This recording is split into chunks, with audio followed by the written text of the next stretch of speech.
Cuando calienta el sol.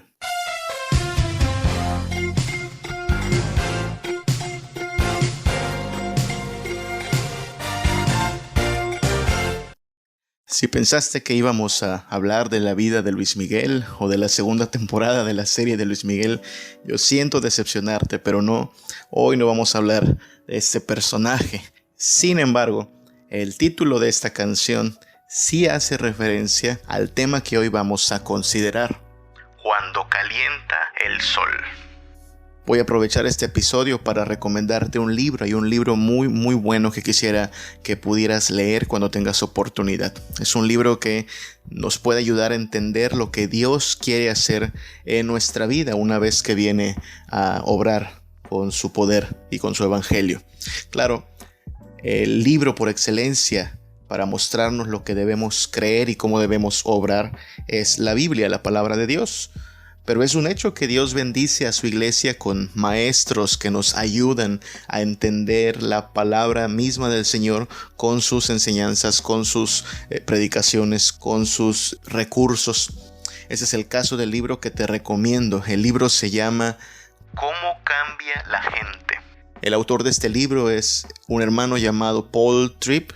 Si tú encuentras en Facebook un grupo llamado Una Vida Reformada, así, en grupos, Una Vida Reformada, y nos escribes a ese grupo, con mucho gusto te enviamos las notas de estudio de ese libro. Es un libro que puedes conseguir en cualquier librería cristiana o solicitarlo por internet. Pero nosotros te podemos pasar las notas de estudio para que tú puedas desde tu casa seguir la lectura de este libro.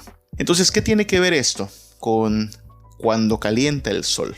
Bueno, gran parte del libro, Cómo cambia la gente, se trata del estudio de un pasaje de la Biblia muy particular, que es Jeremías capítulo 17, del 5 al 10. Si tú tienes tu Biblia, puedes buscar esta cita o escucharla a continuación. Jeremías 17, del 5 al 10 dice así: Así ha dicho Jehová: Maldito el varón que confía en el hombre y pone carne por su brazo y su corazón se aparta de Jehová. Será como la retama en el desierto y no verá cuando viene el bien, sino que morará en los sequedales en el desierto, en tierra despoblada y deshabitada. Bendito el varón que confía en Jehová y cuya confianza es Jehová, porque será como árbol plantado junto a las aguas, que junto a la corriente echará sus raíces y no verá cuando viene el calor, sino que su hoja estará verde, y en el año de sequía no se fatigará ni dejará de dar fruto. Engañoso es el corazón más que todas las cosas y perverso. ¿Quién lo conocerá? Yo, Jehová, que escudriño la mente, que pruebo el corazón para dar a cada uno según su camino y según el fruto de sus obras. Este es el pasaje que considera el libro Cómo cambia la gente, y es el pasaje en el cual partimos para nuestra enseñanza de este día. Este pasaje nos presenta algo que llamamos analogía, que es como Dios compara a algún aspecto de nuestra vida o a las personas con elementos ilustrativos. Dios hace muchas comparaciones en su palabra, compara a su pueblo con el barro en manos del alfarero. Dios compara a su redimido con una oveja que tiene un pastor. Y en este pasaje Dios compara al ser humano como si fuera una planta. De hecho, lo que hace este pasaje es mostrarnos que cada ser humano puede ser comparado con una planta seca o con un árbol frondoso, ¿sí? El hombre bendito es comparado con un árbol plantado junto al agua. Tú lo puedes imaginar verde, frondoso, fuerte, robusto. Y este árbol da fruto en su momento, está siempre lleno de follaje. Es un árbol que representa al hombre que Dios bendice. Por otro lado, el versículo 5 de aquí, de Jeremías 17, dice que el hombre que es maldito, porque pone su confianza no en Dios, sino en el hombre mismo, es comparado con un árbol seco, con una retama en el desierto. Dice el versículo 6 que no verá cuando viene el bien, sino que morará en los sequedales del desierto. Y ahí es donde está parte de la conexión que hay con la idea de cuando calienta el sol. Una persona que no pone su confianza en Dios, sino que vive a su manera y a su antojo, simplemente no tiene gozo, no tiene paz. Su vida es comparada con un desierto. Tú puedes imaginar el desierto con todas sus privaciones, todas sus limitaciones, todas sus incomodidades, el sol abrasador constante, el calor agobiante y asfixiante. Esa es la vida de una persona que no pone su confianza en nuestro Dios. Es como vivir en el desierto. Esa es la vida de aquel que pone su confianza en el hombre y no en Dios. En tierra despoblada y deshabitada, dice el versículo 6. Contrario a esto, el varón que confía en Jehová, dice el versículo 7, está siempre frondoso, siempre lleno de vida, y enfatiza el versículo 8 que no verá cuando viene el calor. Otra vez, ahí está la mención del calor, del sol causando dificultad, agobiando la vida, pero al que confía en Dios no le causa malestar. El sol está allí en el versículo 8 dando su calor, calentando constantemente, irradiando con toda su fuerza, pero aquel que confía en Dios permanece verde y aún en el año de sequía, dice el versículo 8, no se fatiga ni deja de dar fruto. Así es que tenemos aquí dos plantas totalmente diferentes. Una planta frondosa, llena de vida, no importa que el sol esté calentando, cuando calienta el sol, esta planta permanece dando fruto y permanece todavía fortalecida en el agua que le sustenta. Y por otro lado, una planta seca, sin fruto, llena quizás solo de espinos, resistiendo la potencia del calor y el embate del sol. Y el pasaje lo que hace es colocarnos en una especie de autoanálisis, preguntándonos ¿a cuál de estas dos plantas me parezco yo? ¿Soy como un árbol frondoso que cuando calienta el sol me mantengo verde, me mantengo dando buen fruto? ¿O soy como una planta seca que solo ve cuando viene el sol y simplemente se seca más y más? Esa es la relación que establecemos con el título de este episodio, cuando calienta el sol. ¿Quién eres tú cuando calienta el sol en tu vida? Cuando las dificultades vienen a nuestra vida, ¿cómo somos? ¿A quién nos parecemos más? ¿A una planta verde y frondosa dando fruto? ¿O a una planta seca, debilitada, que simplemente resiste pero no da ningún fruto? ¿A cuál de estas dos plantas nos parecemos? Y en toda esta analogía, el factor que nos lleva a preguntarnos esto o a analizarnos es el sol. El calor. Cuando calienta el sol es una buena analogía que representa las adversidades de la vida, el dolor, la carencia, la pérdida, el contratiempo. Esas cosas, vaya que calientan, nos desesperan, nos inquietan, son cosas por las cuales nos preocupamos, son cosas que incluso nos quitan el sueño, nos apagan el gozo. ¿Cómo reaccionamos cuando el sol empieza a calentar más en nuestra vida? ¿Cómo reaccionamos cuando calienta el sol en nuestras vidas?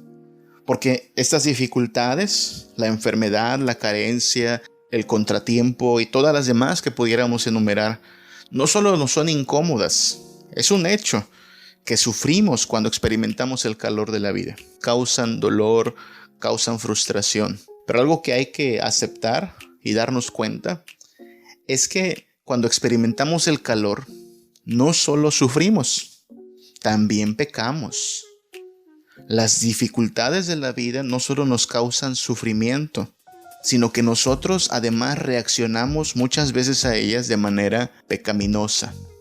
Mira, si algo debemos notar es que no somos personas que permanecen inertes, así como si nada, ante las adversidades, sino que siempre reaccionamos. Todo el tiempo estamos reaccionando a todo. ¿Y cómo reaccionamos? ¿Estas reacciones son agradables a Dios o son pecaminosas?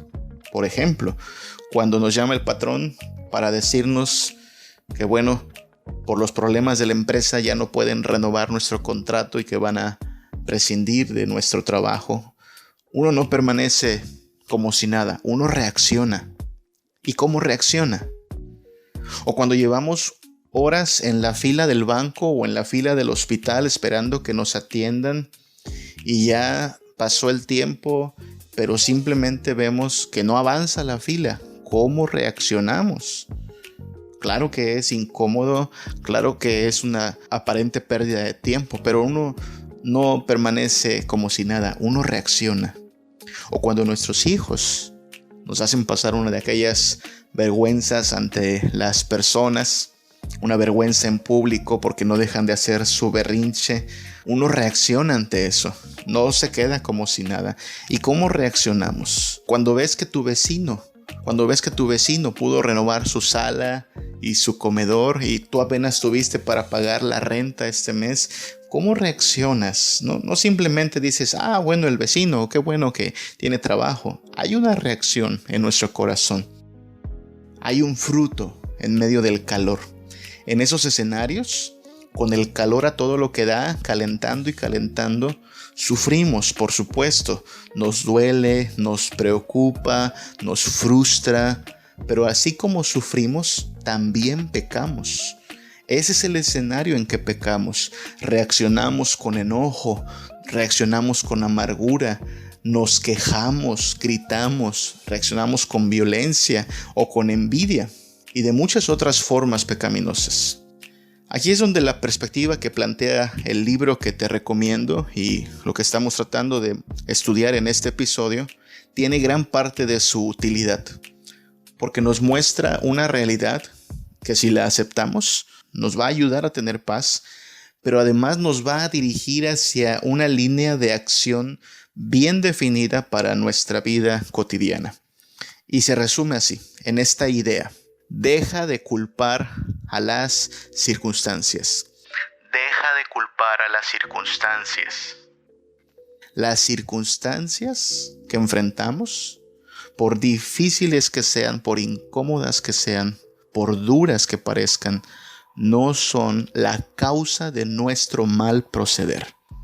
No son la causa de nuestros pecados. No son la causa de que actuemos mal. Aunque, si somos sinceros, tendemos a pensar que sí. Porque cuando decimos cosas como, es que tú me provocaste, es que tú me hiciste enojar, o es que me encontraste en un mal día, básicamente lo que estamos haciendo es culpar a las circunstancias de nuestro mal proceder. Es que yo no quería gritar, pero tú me provocaste. Es que entiéndeme, tú me hiciste enojar. No, tú reaccionaste de una manera inapropiada. Tú te quisiste enojar, tú decidiste reaccionar así. Es que me encontraste en un mal día. ¿Y ese cuál es? Porque según Jesús, cada día trae sus propios males. Entonces, cualquier día es un mal día si lo ves de esa manera. No, la forma de enfrentar nuestro pecado no es culpando a las circunstancias. Pero insisto, nuestra tendencia es hacerlo. La persona que dice, me emborracho porque tengo muchos problemas, está culpando a sus circunstancias. Lo que está diciendo es que la causa de su vicio son sus problemas. La persona que dice, me acosté con otra mujer porque mi esposa no me atiende, en realidad lo que está haciendo es culpar a sus circunstancias. Está huyendo de su responsabilidad. La persona que argumenta, tuve que mentir para que me dieran el apoyo del gobierno, está justificando su engaño. Está diciendo, no me quedó de otra, tuve que mentir. Pero estos y muchos ejemplos lo que hacen solo es demostrar nuestra tendencia a culpar a los demás, a culpar a las circunstancias. Lo hacemos muy seguido. Pero la palabra de Dios nos mueve hacia una línea diferente de acción. Deja de culpar a las circunstancias. Las circunstancias no son la causa de mi enojo, no son los responsables de mi pecaminosidad y no son tampoco la excusa para obrar mal. Por eso debemos dejar de culpar a las circunstancias. El sol calentando, el sol de la vida, con todo su calor, con toda su braveza, no son la razón por la cual yo parezco más una planta seca sin buen fruto que un buen árbol. La causa está dentro de uno mismo. Marcos capítulo 7, versículos del 21 al 23, nos muestra esta realidad. Jesús dijo así en este pasaje: porque de dentro, ojo, de dentro, no de fuera, no de mi entorno, de dentro del corazón de los hombres salen los malos pensamientos, Y no solo los malos pensamientos, los adulterios, las fornicaciones, los homicidios, los hurtos, las avaricias, las maldades, el engaño, la lascivia, la maledicencia, la soberbia y la insensatez. Todas estas maldades de dentro salen y contaminan al hombre. ¿Cómo te quedó el ojo con eso? No es de fuera. No es mi patrón, no es mi suegra, no es mi esposa, no es el gobierno, no es mi enfermedad. Estas circunstancias no son las responsables de mi manera de actuar pecaminosa. Por supuesto que pueden doler, puede ser muy difícil tratar con un mal patrón, puede ser muy difícil aguantar a una suegra que no coopera, puede ser muy difícil soportar una enfermedad o una carencia. Pero no podemos responsabilizar a las circunstancias de nuestro propio pecado. Nosotros tenemos que hacernos responsables de nuestra vida y de nuestra forma de reaccionar cuando calienta el sol. Deja de culpar a las circunstancias. Deja de culpar a las circunstancias. Eso es lo primero que hay que subrayar, pero avancemos un poquito más. No solo estamos llamados a dejar de culpar a las circunstancias, lo siguiente es también muy importante. Deja de depender de un cambio de circunstancias para vivir una vida feliz. Deja de depender de un cambio de circunstancias para vivir una vida feliz. Todos los seres humanos queremos ser felices. De hecho, fuimos creados para la felicidad, fuimos creados para el gozo. Nosotros creemos que el fin principal del hombre es glorificar a Dios y gozar de Él para siempre. Dios quiere que gocemos en Él. La fuente del gozo es Dios. Cristo vino para que nuestro gozo sea completo. No sé si te has dado cuenta, pero todas las veces que Jesús habla del final que espera a sus redimidos, lo compara siempre con una fiesta, con una boda, con una cena, con un escenario de gozo. Entonces no te sientas culpable si tú deseas ser feliz. Dios desea que seas feliz. Pero lo que le molesta a Dios es que tú trates de encontrar tu gozo donde no lo vas a encontrar. O que te conformes con sustitutos y falsificaciones del verdadero gozo, buscando solo un gozo temporal o un gozo falso, en vez de ir a la fuente de gozo que es Cristo. Y una de estas falsificaciones del gozo proviene de pensar que cuando mis circunstancias cambien, entonces voy a ser feliz. Si yo estoy enfermo y pienso que cuando me den de alta, cuando quede libre de esta enfermedad, voy a ser feliz, entonces yo me temo que estoy basando mi felicidad en un cambio de circunstancias. Si yo estoy en un mal trabajo, un trabajo mal pagado, con un patrón que no me trata bien, y espero hasta encontrar el trabajo de mi vida para decir, ahora estoy feliz. Alguien que piensa así está dependiendo de un cambio de circunstancias para vivir una vida feliz. O las personas que piensan, cuando me case, o cuando encuentre un novio, o cuando tenga hijos, o cuando me gradúe, o cuando me jubile, o cuando mi esposa cambie, o cuando cambie a mi esposa. Todas las personas que piensan así están buscando ser felices, pero están basando su felicidad en un cambio de circunstancias. Y aunque estas circunstancias pueden cambiar, la verdad es que muchas veces nos decepcionan, porque a lo mejor la enfermedad sí se va, a lo mejor sí sanamos, pero descubriremos que todavía no somos felices. O a lo mejor sí nos llega un mejor trabajo y descubriremos que finalmente no es lo que pensamos, no es con lo que nos hicimos tanta ilusión. O llega el novio, o llega el matrimonio, o llegan los hijos esperados, o te puedes graduar. Todos tus deseos se pueden cumplir y aún así vamos a descubrir que nos decepciona el hecho de que no encontramos la felicidad que creímos que vendría con ello. Porque estábamos dependiendo de las circunstancias para ser felices. Eso, en el dado caso de que nuestras circunstancias cambien como esperamos. Pero ¿qué tal si de plano no cambian? ¿Qué tal si de plano no me sano, sino que voy a lidiar con esto por el resto de mi vida? ¿Qué tal si no encuentro un mejor trabajo, sino que en este es en el que me voy a quedar?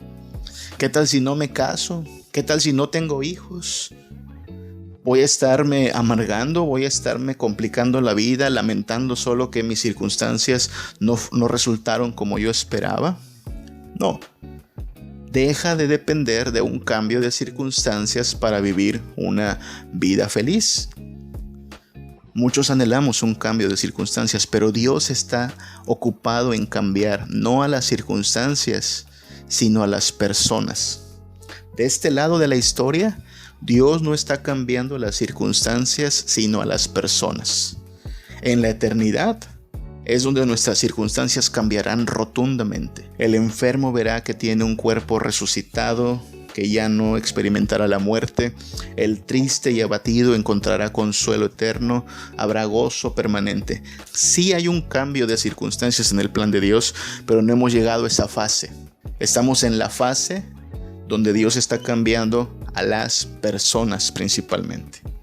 La Biblia lo establece así en 2 Corintios 5:17. De modo que si alguno está en Cristo, nueva criatura es. Las cosas viejas pasaron. He aquí, todas son hechas nuevas.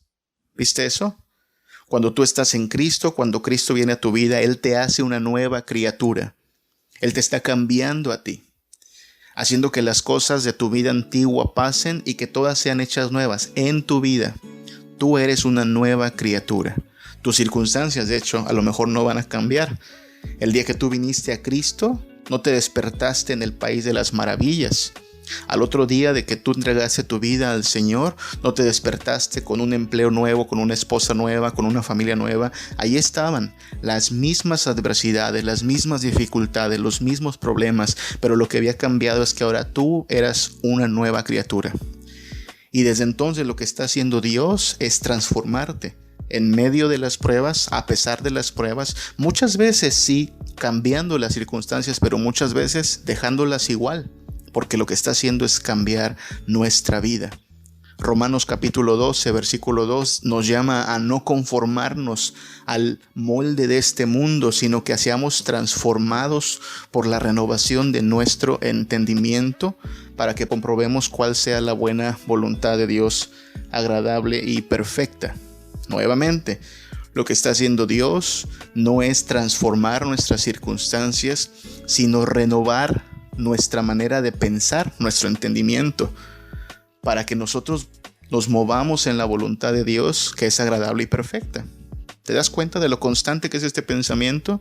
Dios está haciéndonos nuevas criaturas, Dios está transformando nuestro entendimiento, Dios nos está dando una nueva manera de vivir y de pensar. Las circunstancias a lo mejor no están cambiando mucho, pero nosotros sí estamos siendo transformados.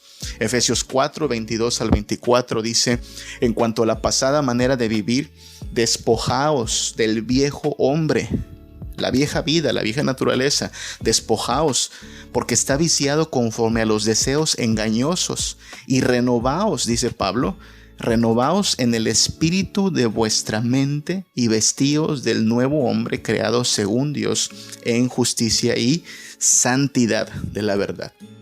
Ese es el plan de Dios, que a lo largo de toda nuestra vida, desde que Él nos redime hasta que Cristo nos llama a su presencia, Él nos está transformando, nos está llevando de aquella vida viciada, torcida, a ser revestidos de una nueva naturaleza, del nuevo hombre, una nueva mentalidad, y a ese proceso le llamamos santificación.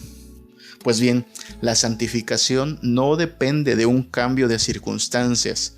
Tú y yo no podemos esperar hasta que la enfermedad se vaya para entonces, ahora sí me voy a santificar. Tú y yo no podemos esperar hasta que nos saquemos la lotería para decir, ahora sí estoy listo para santificarme. Tú no puedes esperar hasta encontrar el amor de tu vida para decir, bueno, ya cumplí mis planes y ahora sí lo que sigue. ¿Qué era? Así, santificarme. No. Es a través de las adversidades, en medio del escenario del desierto, que el Señor se vuelve para nosotros esta fuente de agua viva, como lo ilustra Jeremías 17, dándonos fuerza, dándonos vida, de manera que somos como un árbol frondoso, que no importa cuánto calienta el sol, nosotros nos mantenemos firmes y dando buen fruto. Es en esta vida en la cual el Señor quiere transformarnos a nosotros, independientemente de lo que pase con nuestras circunstancias.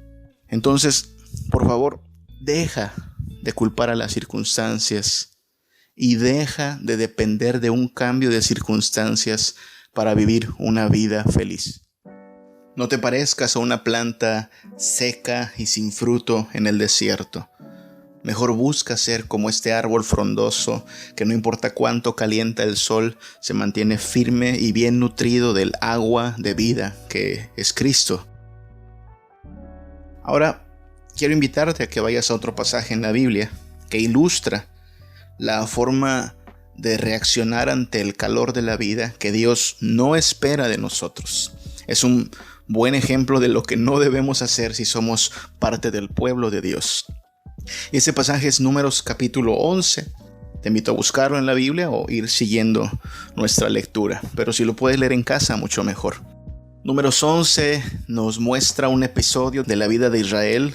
Recién van saliendo de Egipto, camino hacia la tierra prometida.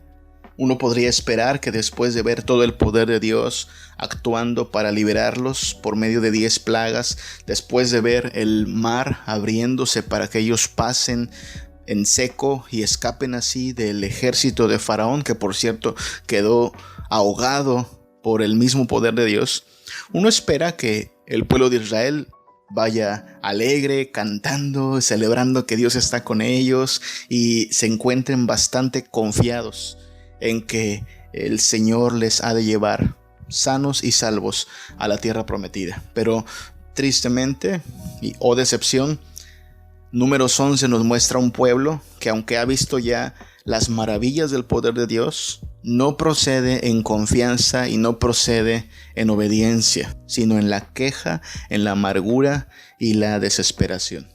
Esto es lo que pasa en Números 11 y nos lleva a nosotros a plantearnos la misma pregunta: ¿qué voy a hacer cuando caliente el sol sobre mi vida? Cuando venga este dolor, esta carencia, la pérdida o el contratiempo, ¿voy a reaccionar como se espera de un miembro del pueblo de Dios?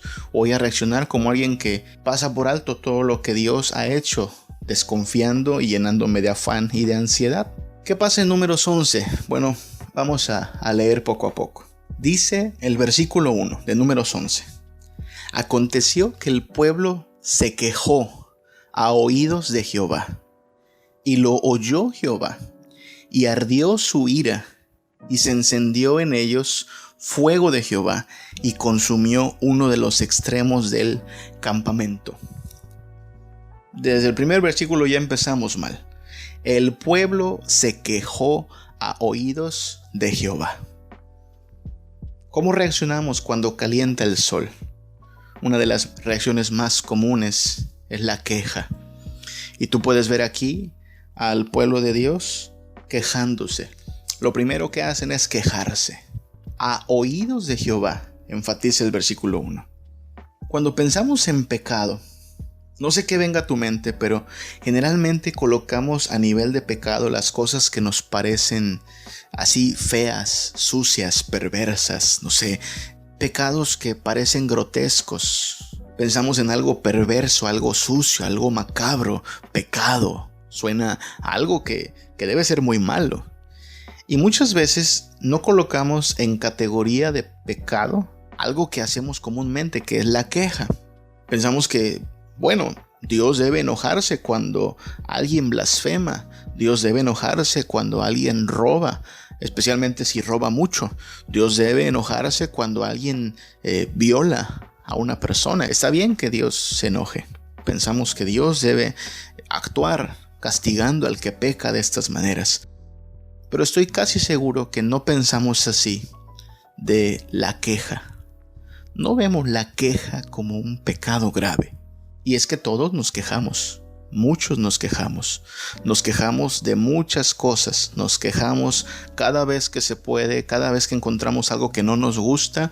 Una de las reacciones más comunes es quejarnos. Y el versículo 1 de Números 11 nos dice que el pueblo de Dios se quejó. Se quejó a oídos de Jehová. ¿Por qué lo expresa así este pasaje? ¿Alguna vez te has quejado tú a los oídos de Dios? ¿Le has dicho a Dios, ven que te voy a decir mi queja? Generalmente no pensamos así. Tú dirás, no, yo me quejo pero con mi esposa, yo me quejo con mis hijos, me quejo con mi vecino. Pero cuando lo pensamos bien, toda queja finalmente es una queja a oídos de Dios. La queja es esta falta de conformidad, falta de contentamiento con el estado de las cosas. Cuando tú te quejas de tus hijos, te estás quejando a oídos de Dios, porque es Dios quien te dio estos hijos. Cuando tú te quejas del clima, hace calor, hace sol, está lloviendo, te estás quejando a oídos de Dios, porque es Dios quien gobierna sobre los cielos, sobre el sol, sobre la lluvia. Cuando te quejas de tu cuerpo, ay, no me gusta mi nariz, no me gustan mis piernas, no me gusta mi cabello. ¿Sabes de quién te estás quejando? Te estás quejando de Dios, porque Él nos creó tal como somos. Cuando te quejas entonces de tu matrimonio, de tu familia, de tu salud, de lo que sea que te rodee, toda queja finalmente es una queja contra Dios. Es prácticamente decirle a Dios, no me gusta cómo haces las cosas, no lo haces bien, no lo haces como yo quiero. Y es lo que está pasando aquí en Números 11:1. El pueblo se queja y su queja es considerada por Dios como algo que va directamente contra Él. Como si el pueblo supiera lo que es mejor, como si el pueblo tuviera un plan mejor que el de Dios. Entonces no minimicemos la gravedad de la queja. Te puede parecer algo sencillo, te puede parecer algo inofensivo, pero en realidad la queja deshonra a Dios. Cuando me quejo, no estoy diciendo Dios es sabio. Cuando me quejo estoy diciendo Dios no sabe. Cuando me quejo no estoy diciendo Dios es bueno. Cuando me quejo estoy diciendo Dios no está haciendo las cosas bien. Cuando me quejo estoy altercando directamente contra Dios. ¿Qué debemos hacer cuando calienta el sol? Bueno, enumeremos a partir de aquí una especie de reglamento para la vida difícil.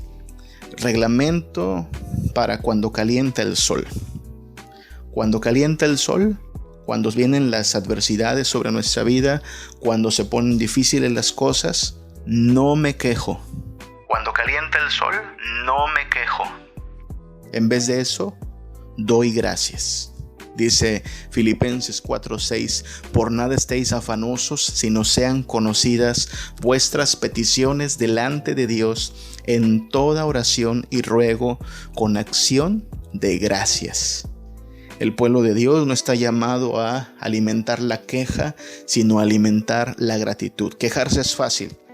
Empieza a quejarte por cualquier detalle y terminas haciendo una larga lista de quejas delante de Dios. Pero en vez de quejarnos, estamos llamados a la gratitud, a no estar afanosos, sino a hablar con Dios con toda oración y ruego, sí, pero también con toda acción de gracias. Así es que si estás siendo agobiado, si está calentando el sol sobre tu vida, no pienses que ese es el buen momento para llenarte de quejas. No pienses que tienes permiso de quejarte a gusto delante de Dios. Ese es el escenario donde la gratitud tiene que aflorar. Y claro que hay motivos para estar agradecidos. Solamente que a veces nos cegamos ante ellos. Y por eso mismo el cristiano tiene que ejercitar su gratitud. Empieza a contar las riquezas que el Señor te da. Empieza a contar todas sus bendiciones. Empieza a contar toda su misericordia. Haz un recuento de cuántas cosas has recibido. No solo cosas materiales, sino de todo el consuelo, toda la paciencia, toda la gracia, toda la misericordia, toda la bondad que Dios te ha mostrado. Y notarás que la lista de cosas por las cuales estar agradecidos supera por mucho a la lista de quejas que podamos tener delante de Dios. Entonces, cuando calienta el sol, no me quejo, sino que doy gracias. ¿Qué debió haber hecho el pueblo de Israel? Dar gracias. Señor, gracias por habernos librado de Egipto. Tú puedes notar que tan pronto ellos fueron liberados de Egipto, ellos cantaron, ellos entonaron aquel cántico que Moisés les enseña, pero el cántico debieron haberlo seguido entonando en todo el trayecto, y en vez de llenarse de cánticos de alabanza y adoración a nuestro Dios, se llenaron de queja. Debemos ejercitar la gratitud para que la queja no encuentre alojamiento en nuestro corazón. Cuando calienta el sol, no me quejo, doy gracias. Algo más que vemos en Números 11 es que la gente, luego de quejarse, no da un paso atrás y se arrepiente, sino que avanza en su mal proceder.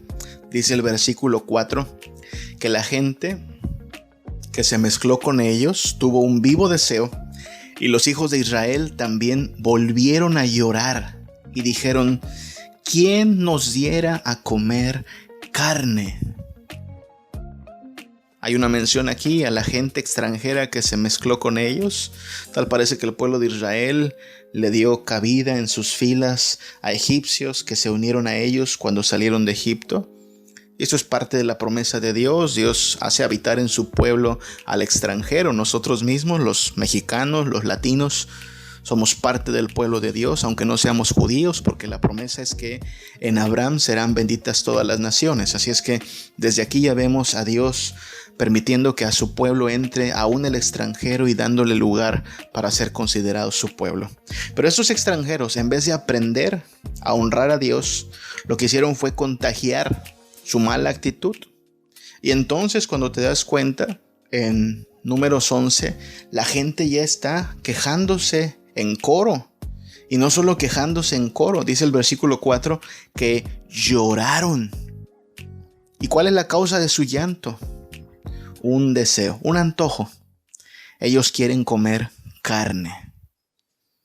Ahora, ¿qué te parece esta forma de actuar? ¿Llorar? ¿Es justificable llorar porque no tienes la carne que deseas comer? Ahora, no estamos diciendo que llorar es malo. La pregunta no es si llorar es bueno o malo, sino considerar cuál es la causa de nuestro llanto. Hay causas correctas por las cuales llorar: el quebranto, la tristeza, el arrepentimiento. Y hay causas que en realidad no justifican el llanto, sino que hacen que el llanto sea algo incluso inapropiado. Como cuando un niño llora porque no se hace su voluntad. Tú sabes cómo se llama eso, es un berrinche. Pues bien, aquí el pueblo de Israel está llorando, pero su llanto no viene de un quebranto, su llanto no es una muestra de arrepentimiento, su llanto es un berrinche porque no tienen lo que esperan. La raíz de este llanto no es otra cosa sino que la amargura. Y los cristianos, el pueblo de Dios, no está llamado a amargarse, no está llamado a alimentar su amargura con llanto y con tristeza. De hecho, Filipenses 4:4 dice que debemos regocijarnos en el Señor siempre. Cuando estamos atravesando dificultades, cuando el sol calienta sobre nuestras vidas, no es el momento para llenarnos de amargura y de desesperación. No estoy diciendo que todo aquel que llora está haciendo mal. Insisto, hay motivos legítimos para llorar, pero hay motivos también que no justifican el llanto. Y si la razón por la cual lloramos es que estamos enojados porque no se cumplió nuestro plan, o es que estamos entristecidos porque no se hace lo que esperamos, o peor aún, si nuestro llanto es una especie de chantaje emocional para que la gente venga y tenga compasión de nosotros, o para que se termine cumpliendo nuestra voluntad, eso está muy mal. Dios no va a ser condescendiente con esa clase de berrinches. De hecho, en el pasaje que estamos leyendo, Dios actuó con juicio contra este tipo de actitudes. Cuando calienta el sol, no me amargo. Cuando calienta el sol, no me amargo, sino que me contento. Lo que debió haber mostrado el pueblo de Israel es contentamiento. Dios ha sido bueno desde que lo conocieron. Trajo 10 plagas sobre Egipto, pero a ellos les libró de todos estos juicios. Abrió el mar para que ellos escapen de Egipto, pero al ejército enemigo lo ahogó y lo derrotó. Han tenido hambre y ha dado maná del cielo, como lo veremos a continuación. No se están muriendo de hambre, no se están muriendo de sed. Dios ha sido su proveedor. Ellos debieron proceder en contentamiento, dando gracias, confiando en que Dios no los va a dejar, no los va a abandonar. Ya ha dado muestras de su bondad y de su suficiencia. No estamos llamados entonces ni a quejarnos, ni a llenarnos de amargura, sino expresar gratitud a Dios y vivir en contentamiento. Lo dice el Nuevo Testamento: si tenemos qué comer y qué vestir, deberíamos estar contentos con eso. El Señor ha prometido darnos el pan de cada día. El Señor ha prometido darnos lo necesario para vivir. No debemos entonces movernos hacia la amargura y la desesperación cuando calienta el sol sobre nuestras vidas. Cuando calienta el sol, no me amargo, sino que me contento. Pídale a Dios esta clase de contentamiento. Ruégale a Dios que te llene de tal contentamiento que sin importar si hay pobreza o riqueza, tú estás satisfecho en Cristo. Pídele a Dios, clama a Él, que tu vida esté satisfecha en Cristo, de manera que en todo momento tú tengas verdadero gozo y alegría, y no procedamos en amargura, sino en contentamiento. Cuando calienta el sol, no es momento ni para quejarnos, ni para amargarnos. Conforme seguimos leyendo Números 11, vemos que estas personas de verdad se están complicando la vida porque ya le dieron cabida a la queja y ahora le están dando cabida a la amargura y continúan en esta actitud inapropiada ante Dios. Los versículos del 5 en adelante nos narran incluso las palabras que ellos expresaron. Dice así el versículo 5. Nos acordamos del pescado que comíamos en Egipto de balde, de los pepinos, de los melones, los puerros, las cebollas, los ajos. Y nuestra alma se seca, pues nada sino este maná ven nuestros ojos. ¿Qué te parece? Ya ellos están llorando y dicen, ay, quisiéramos carne, por favor. Llevamos tanto tiempo comiendo maná, maná el primer día de la semana, maná el segundo día de la semana, maná toda la semana, por favor, carne. Y lo dicen llorando y lo dicen quejándose ante Dios. ¿Te das cuenta? La queja es decirle a Dios, no me gusta tu forma de obrar, no me gusta tu menú, no me gusta lo que haces. La queja no honra a Dios. Y están llorando. Y mira qué hace la queja. Una vez que le damos cabida a la amargura y a la queja, lo que ocurre es que se nubla nuestra vista. Sabemos que las personas en el desierto experimentan muchas veces alucinaciones y contemplan espejismos. Pues bien, estas personas, habiéndole dado lugar a la queja y a la amargura, están viendo distorsionada la realidad. No están viendo de manera apropiada ni real las cosas. Mira, la manera en que ellos describen su vida en Egipto hace que uno dijera, ¡ay, qué bien les iba en Egipto!, ¿no? Como ellos dicen, comíamos pepinos, melones, puerros, cebollas, ajos. Tal parece que estuvieran describiendo un buffet del cual todos los días podían alimentarse hasta saciarse. Pero nosotros sabemos, por una lectura sencilla de la Biblia, que en Egipto ellos no tenían un buffet todos los días para comer. Sabemos por una lectura de la Biblia que en Egipto ellos no eran tratados como si estuvieran pasando unas vacaciones en un hotel de 5 estrellas. ¿Qué eran en Egipto? Ellos eran esclavos. Ellos eran tratados muy mal. Eran oprimidos por el faraón. Pero ahora resulta en el desierto que en Egipto había una mejor comida y les iba requete bien. Tenían pepinos, melones, puerros. Y mira lo que están haciendo. La provisión de Dios, buena, suficiente, por la cual ni siquiera tenían que trabajar ni sembrar, sino que todos los días caía para que simplemente recogieran y comieran el maná, lo menosprecian. Dice el versículo 7 que el maná era como una semilla de cilantro, su color era como el bedelio, como plateado. El pueblo se esparcía y lo recogía y lo molía en molinos o lo majaba en morteros, lo cocía en caldera o hacía de él tortillas quizá.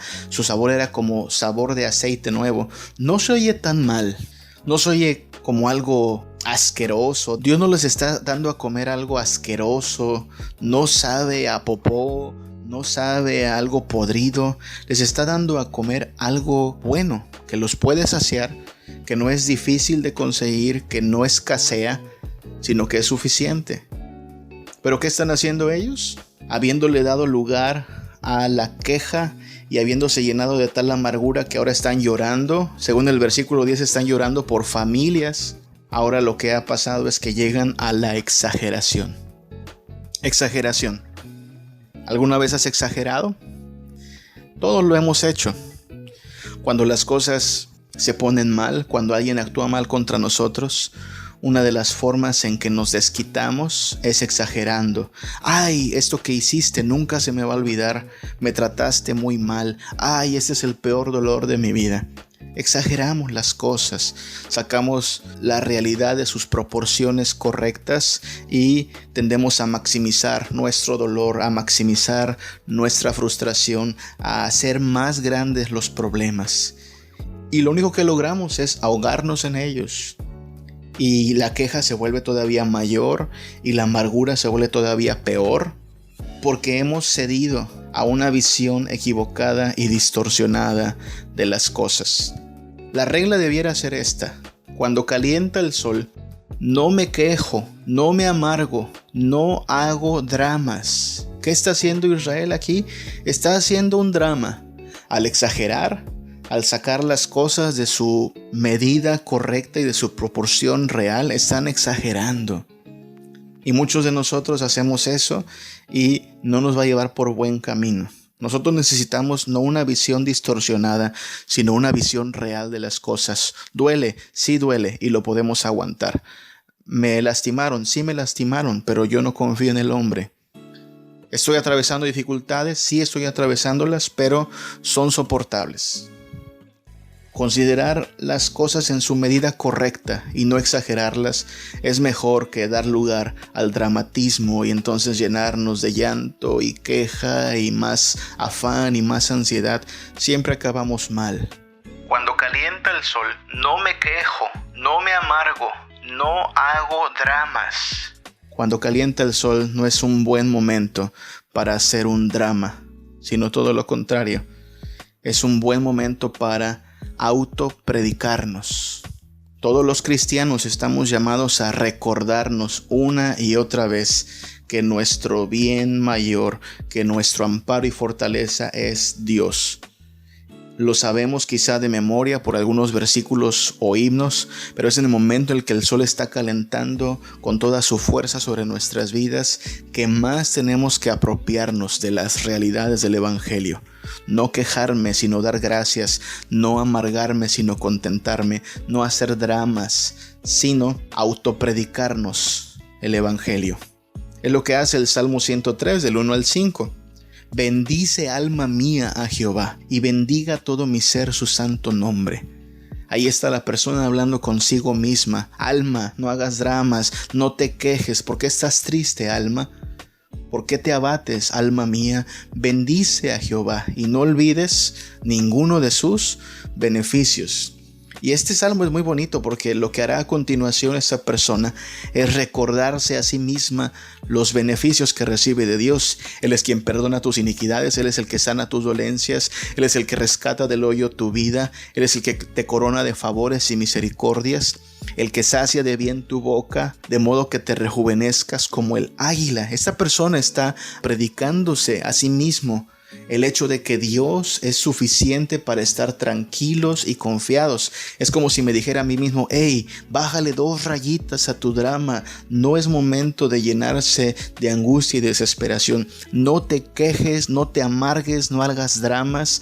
Da gracias a Dios. Confía en Él, busca contentamiento en Él y predícate el Evangelio.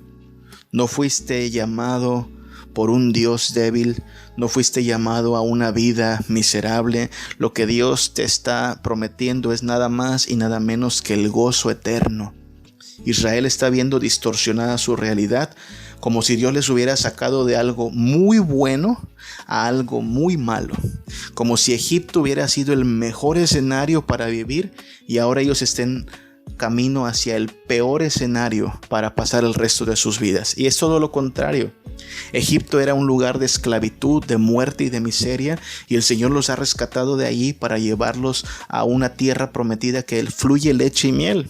Y si ellos confiaran en el Señor, podrían ir no tanto quejándose, sino alabando al Señor. No habrían dado lugar a la amargura, no estarían llorando por familias, sino que irían gozosos. Pero, ¿te das cuenta? Cuando no confiamos en Dios y cuando damos cabida a estas actitudes inapropiadas, todo el camino se va a volver más difícil. Porque efectivamente Israel llegó a la tierra prometida, pero el camino se alargó porque tuvieron que aprender a confiar en Dios durante 40 años. Entonces, cuando caliente el sol, por favor, no demos lugar a la queja, no demos cabida a la amargura, no hagamos dramas. Busquemos ser agradecidos, busquemos contentamiento, prediquémonos el Evangelio. Dios es bueno, Dios es suficiente. Cristo nos ha redimido de una vida sin sentido, miserable, a una vida llena de gozo y llena de paz. Lo que acontezca en el camino hacia la gloria no es grave y no nos va a quitar lo que está prometido. Pongamos ahora un poquito de atención a la actitud y la forma de hablar del líder de Israel en aquel momento, Moisés. Todos sabemos que la Biblia habla de Moisés en términos de que era un hombre manso, un hombre que hablaba con Dios cara a cara, pero recordemos que ningún hombre es perfecto y Moisés no es la excepción. Moisés tuvo también sus malas actitudes. De hecho, recordemos que Moisés no pudo entrar a la tierra prometida como parte del juicio de Dios. Y en este pasaje, en Números 11, vemos que incluso Moisés tiene una actitud un tanto inapropiada. Mira, cuando el pueblo se quejó y lloró y se puso a exagerar porque no tenían más que maná para comer y no tenían la carne que se les había antojado, la reacción de Dios fue la disciplina. Dios procedió con juicio. Y el juicio de Dios es un tanto particular. Dice Números 11 que entonces le dijo Dios a Moisés: diles que van a comer carne. Diles que van de verdad a comer carne. Como si Dios dijera: ¿quieren carne? Pues carne tendrán, y carne en abundancia. El versículo 19 dice: no comeréis un día, ni 2 días, ni 5 días, ni 10 días, ni 20 días, sino hasta un mes entero, hasta que salga por las narices y la aborrezcáis, por cuanto menospreciasteis a Jehová que está en medio de vosotros y llorasteis de él diciendo: ¿para qué salimos acá de Egipto? Dios está aplicando una forma de disciplina bastante peculiar. ¿Te estás quejando? Pues ahora tendrás aquello que deseas y lo vas a tener hasta que te hartes de ello. Eso es lo que está diciendo Dios. Y efectivamente se los cumplió.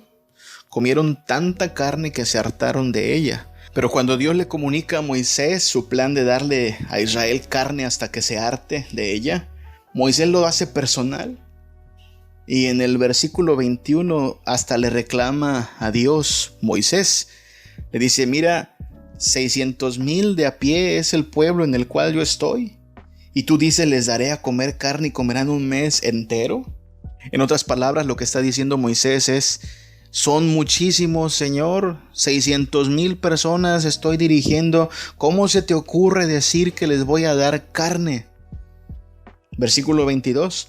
¿Se degollarán para ellos ovejas y bueyes que les basten?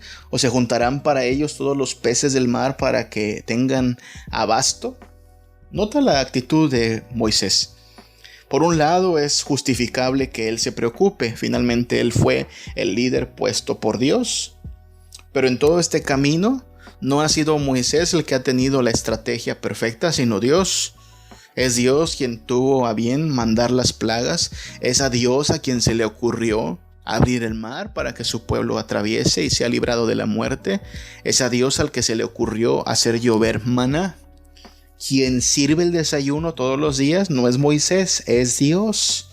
Quien es una columna de fuego en las noches y quien es una nube en el día es Dios. Así es que todo este tiempo Moisés, si bien ha sido el líder de Israel, no ha sido ni el proveedor, ni el redentor, ni el todo suficiente para Israel. Es Dios.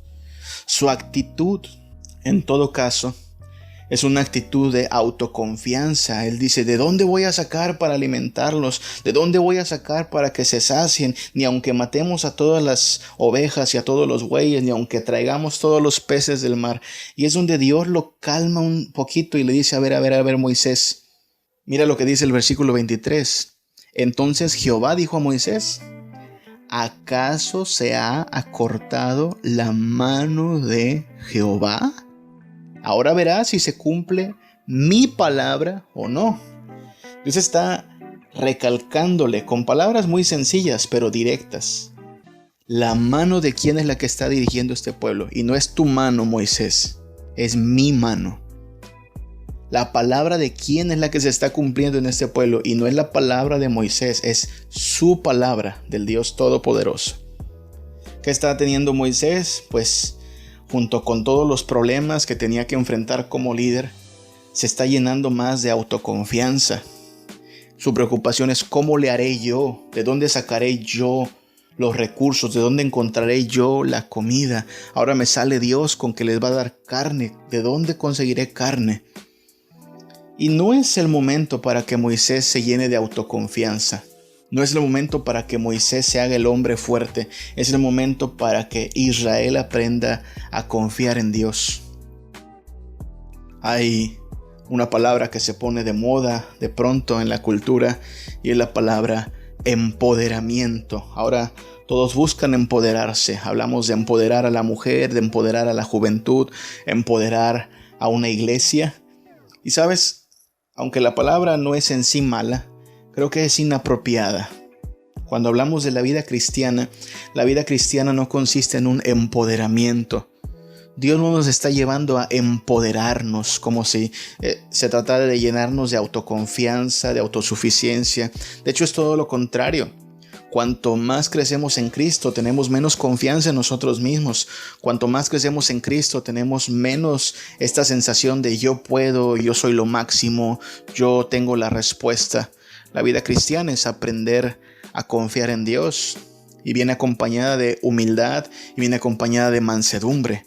Este no es el momento para que Moisés se ponga a hacer cálculos y se llene de preocupación para ver cómo va a hacerle con lo que Dios está diciendo que va a obrar. Este es el momento no para ver a un Moisés empoderado, sino para ver a un Moisés confiando en Dios. Y es lo mismo que ocurre cuando calienta el sol en nuestras vidas. No es el momento para sentirnos todos poderosos, para hacernos fuertes, para imponernos, para empoderarnos. Es el momento para confiar en Dios. Es el momento para depender de Dios. Él hará. Él va a actuar a favor de su pueblo. Entonces, cuando calienta el sol, ese es el reglamento.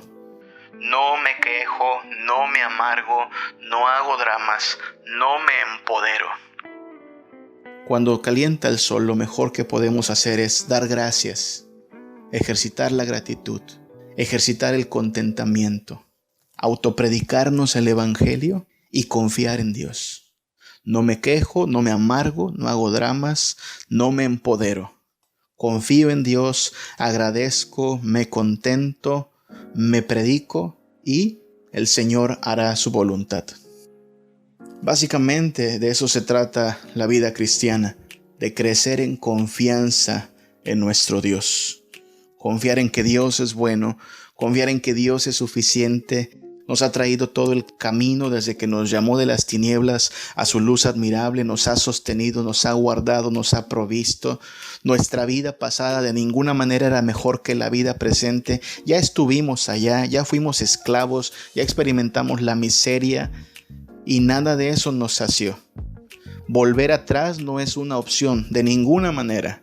El Señor no nos ha llamado a una vida miserable, sino al gozo de su salvación, a vivir bajo su gracia, a depender de su grandeza.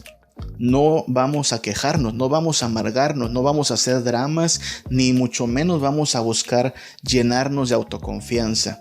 Vamos a avanzar en gratitud, vamos a avanzar en contentamiento, vamos a depender de su palabra. Si calienta el sol, vamos a aferrarnos todavía con mayor confianza a sus promesas y a su evangelio. Mira lo que dice el Salmo 125, versículo 1, es muy apropiado para hablar de cómo vamos a reaccionar cuando calienta el sol sobre nuestras vidas. Dice así: los que confían en Jehová son como el monte Sión, que no se mueve, sino que permanece para siempre. El monte Sión era un monte que evocaba estabilidad y firmeza para el pueblo de Israel. Lo que está diciendo este versículo es que cuando confiamos en Dios, somos así, permanecemos firmes y estables. Encontramos nuestro punto de estabilidad cuando confiamos en Dios. Confía en tus riquezas, confía en tus amigos, confía en las circunstancias y lo único que verás es frustración, tristeza, desesperación y te llenarás cada vez más de amargura y de preocupación. Confía en Jehová y vas a ver cómo permaneces estable, firme, en paz, confiado en que el Señor está obrando a favor de su pueblo. Dios nos llama a confiar en Él. La vida cristiana se trata de aprender a confiar en Dios. Dejemos de culpar a las circunstancias de aquello que es nuestra responsabilidad. Dios quiere que nosotros vivamos felices en Él, independientemente de nuestras circunstancias. Y dejemos entonces de esperar un cambio de circunstancias para ser felices. No hemos llegado a la fase del plan en que la tristeza, la enfermedad, la muerte ya no existen. Vamos camino para allá. Pero ahorita estamos en la fase del cambio de corazón. El Señor está cambiándonos cada día por medio de su palabra y a través de las circunstancias. Yo quisiera en verdad que tu oración sea la misma oración del Salmo 94, 22. Cuando caliente el sol, cuando vengan los problemas a tu vida, que tú puedas afirmar tu fe en Cristo, que tú puedas gozarte y tener gratitud en tu corazón y orar las palabras de este salmo. Dice así: mas Jehová me ha sido por refugio y mi Dios por roca de mi salvación. Él es nuestro refugio, Él es nuestra salvación. Puede venir el sol, puede calentar el sol sobre nuestra vida. Nosotros en Cristo podemos ser estos árboles frondosos que no importa cuánto calor nos cubra, nosotros permanecemos firmes en Él. Puede venir el sol a nuestra vida, puede calentar sobre nosotros, puede el calor ser agobiante y perturbador, pero nosotros en Cristo, conectados a su palabra, conectados por su espíritu, a su gracia, y siendo Él la fuente de nuestro gozo y nuestro deleite, hará que permanezcamos firmes, no nos movamos, tengamos paz, tengamos deleite, y en Él encontremos nuestra suficiente alegría y esperanza. Cuando calienta el sol, no me quejo, no me amargo, no hago dramas, no me empodero. Las dificultades y las adversidades son el escenario en que debemos ejercitar la gratitud, la confianza y la esperanza en Cristo. Que el Señor te bendiga.